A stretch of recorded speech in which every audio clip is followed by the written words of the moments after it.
Grouping and processing signal data as frames in Simulink models can often lead to improved simulation performance. It also more closely mimics how streams of signal data are handled by real-time digital signal processing systems, allowing for more accurate simulations of real-world behavior and hardware. In this video, we'll cover the basics of working with frames in Simulink, including introducing them to a model, enabling blocks for frame-based processing, and evaluating the effects of differing frame sizes. Frames in Simulink are analogous to working with vectors in MATLAB. Vectorized MATLAB code often runs faster than the corresponding code containing loops. This is because the number of times the MATLAB interpreter is called is lowered, reducing the overheads on code execution. Similarly, processing data as frames in Simulink decreases overheads from calling the Simulink scheduler, leading to faster simulation. Paired with DSP System Toolbox, Simulink offers a range of blocks to model and simulate signal processing systems. Signal processing blocks can be configured to handle samples or frames of data as specified by their block parameters. In sample-based processing, blocks process signals one sample at a time from either one or more channels. For example, here, 2 channels feed into the square block, but only one sample from each channel is processed at every time step.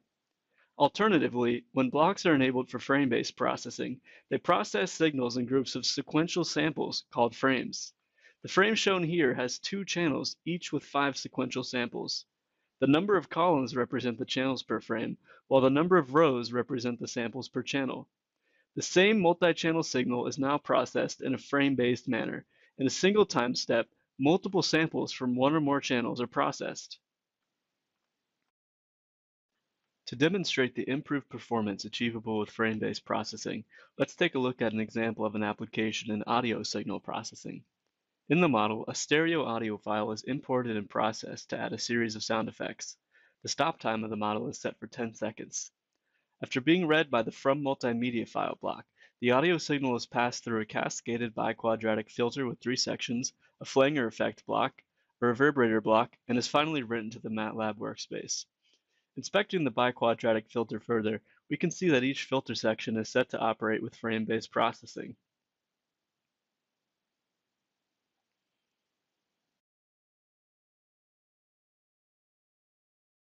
The flanger and reverb blocks are configured to inherit the signal's sample rate. To confirm that the model will simulate with correctly sized data frames, let's first set the audio frame size parameter of the From Multimedia block to be 256 samples per frame. Now, let's open the Debug menu and enable signal dimensions and sample time colors under Information Overlays. As we can see, each block in the model operates on signal inputs of size 256 by 2, as intended. We expect to see 2 columns in the frames, as stereo audio signals have 2 channels for left and right sound. Now we're ready to start simulating. To assess the model's performance, we'll make use of the Simulink Profiler located in the Debug menu. First, let's simulate the example model with a frame size of 256 samples, as said previously. Let's run the model with the profiler to generate a profiler report containing the performance results.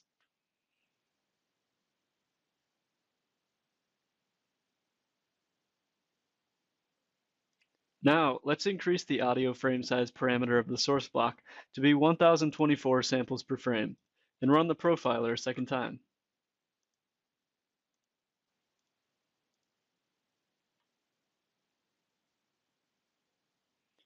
Let's add a second report panel so that we can compare the 2 profiler reports side by side.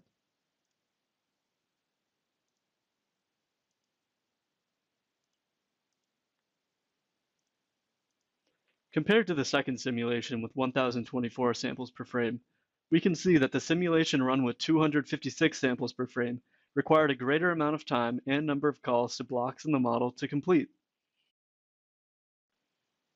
By plotting simulation time and the number of calls to blocks for each simulation using data from the profiler reports, the relationship between performance and frame size is quickly recognizable.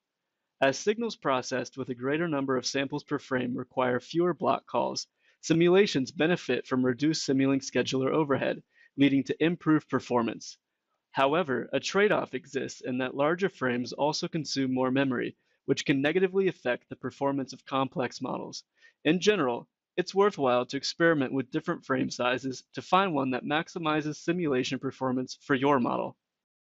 To summarize, introducing frames into a Simulink model reduces overheads and improves simulation performance. Frame-based processing also closely mimics the ways in which real-time systems collect and operate on streams of data. Simulink provides functionality for modeling, designing, and testing signal processing systems with blocks with native support for frame-based signals. In the example we worked with, we only needed to change the audio frame size parameter of the source block to experiment with the effects of differing frame sizes across the model. And graphical features such as signal dimensions and color-coded sample times can be used to quickly view and inspect signals in your system architecture, aiding in design and testing. For examples and more information on frame-based processing in Simulink, please visit our documentation.